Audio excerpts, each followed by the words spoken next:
When I graduated from high school, I was number 360 out of 363 kids. My guidance counselor basically told me I'd never be nothing. That just goes to show you, you cannot let people tell you what you're gonna be. You know, haters are your motivators.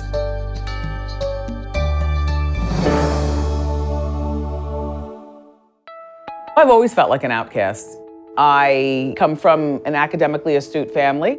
Grades were important, and I was not necessarily keeping up with the family's dreams, academically speaking. I was, at best, a C student, and that was on a great day.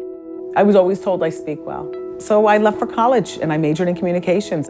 Radio DJs always sounded cool, and they were always going to parties. They were always going to Studio 54, always wearing the coolest clothes. I want to be cool, you know?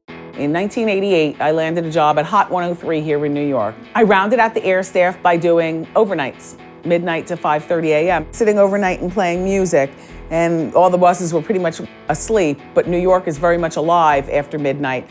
And I was a young girl out and about in town. So I could tell you about Debbie Gibson. I was just partying with her last night. This is what she wore, this is what she does. And now here's Debbie Gibson out of the blue on Hot 103.5. I've been suspended without pay by former radio bosses more times than I care to say.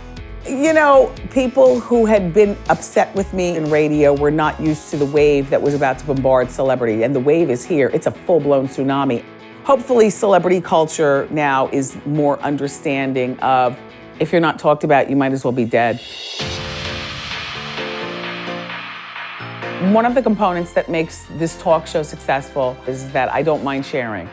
I've shared with my Wendy watchers that I had, as far as I'm concerned, a horrific experience with cocaine.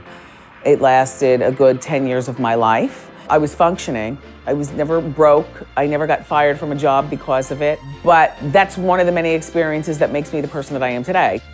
Above and beyond everything, I am here to entertain. Life is hard enough. I'm doing the kind of show that if I didn't do it, I would want to watch it. How you doing is more than just a notion. It's a way of life. How you doing? Inspires me every day to get up and get out and get it popping. You know, hello says nothing. How you doing? Breaks up the room every time. And I always say, yep, this is the life that How You Doing built. Yahoo!